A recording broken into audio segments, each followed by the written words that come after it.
Passionné d'art et écrivain, je vous emmène à la rencontre des plus grands peintres et sculpteurs de notre temps.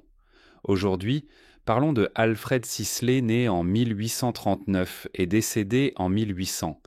99 est un peintre impressionniste franco-britannique dont l'œuvre centrée sur le paysage se distingue par sa sensibilité, sa lumière et sa fidélité à la nature. Bien que moins connu que Monet ou Renoir, il est aujourd'hui reconnu comme l'un des maîtres du genre. Né à Paris de parents anglais, Sisley conserve la nationalité britannique tout en vivant et peignant essentiellement en France. Il commence des études de commerce à Londres, mais abandonne rapidement cette voie pour se consacrer à la peinture. De retour à Paris, il entre à l'école des Beaux-Arts, où il rencontre Monet, Renoir et Basille. Avec eux, il devient l'un des pionniers de l'impressionnisme. Contrairement à d'autres impressionnistes qui ont exploré la figure humaine ou les scènes urbaines, Sisley reste attaché au paysage. Il peint en plein air, capturant la lumière changeante, les saisons, les ciels nuageux, les rivières tranquilles et les villages paisibles.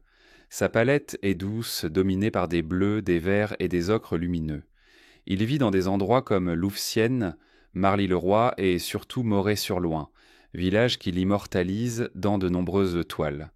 Ces lieux simples deviennent, sous son pinceau, des scènes empreintes de poésie et de sérénité.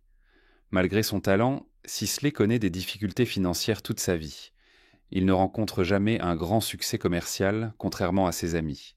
Il meurt à Moret-sur-Loing en 1899, peu avant que son œuvre ne soit pleinement reconnue. Aujourd'hui, ses tableaux sont présents dans les plus grands musées, Musée d'Orsay à Paris, National Gallery à Londres, Metropolitan Museum à New York. Son œuvre est admirée pour sa sincérité, sa lumière subtile et sa profonde connexion avec la nature. Alfred Sisley, c'est la beauté du quotidien transformée en art éternel. Et voilà un court extrait de la vie de ce peintre extraordinaire. Si vous êtes amateur d'histoire de l'art, n'oubliez pas de vous abonner pour partager encore de beaux moments ensemble. À très bientôt à vous tous.